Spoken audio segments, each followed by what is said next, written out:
From the way things go to OK Go, Rube Goldberg devices are everywhere. But who exactly was Rube Goldberg in the first place? Well, find a brick wall to put a foot on for a moment, I'm here to tell ya. Born in San Francisco on July 4, 1883, Reuben Lucius Goldberg took up drawing at the age of 4, tracing images from books and magazines. Yet despite his demonstrated love for line drawings, his father felt that cartoons were impractical. He said, "Son, you should be an engineer." And off Reuben went to the University of California at Berkeley to study engineering. Cause and effect.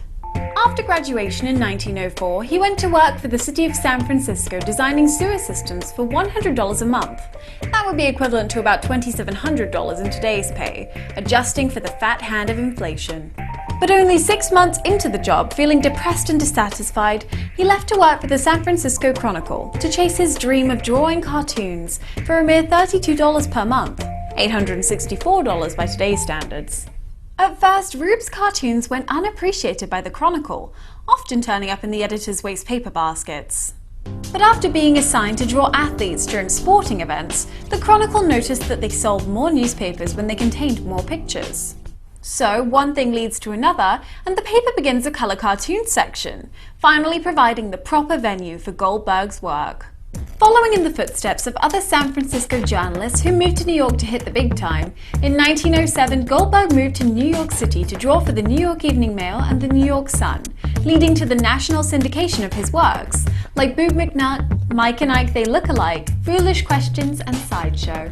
But it was Goldberg's Crazy Invention series starring Professor Lucifer Gorgonzola Butts for which he is best remembered. Inspired by his background in engineering and the sewer systems of San Francisco, Goldberg's Professor Butts would create elaborate contraptions to accomplish the most simple tasks in an extraordinarily roundabout manner. And while such machines bear his namesake, his award-winning political cartoons elevated his work from silliness to social commentary. This single-panel comic entitled Peace Today, drawn in 1947, depicts the instability of a nation whose atomic bomb-backed security teeters on the brink of destruction. This cartoon led Goldberg to win the Pulitzer Prize in 1948. And then there's this cartoon, also from World War II, which is kind of racist. The same can be said for World War II cartoons produced by Warner Brothers, Disney, and even Dr. Seuss. The civil rights movement had not yet occurred, and casual racism in political propaganda was commonplace.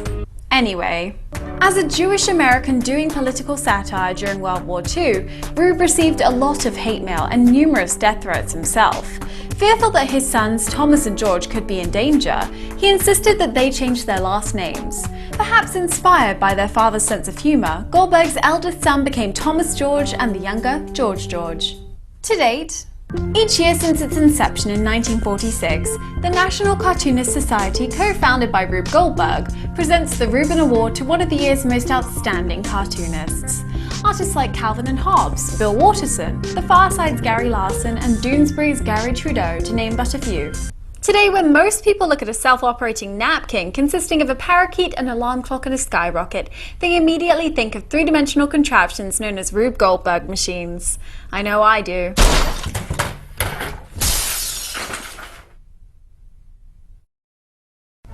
Hello and good day, I'm Molly and this is Rocket Boom.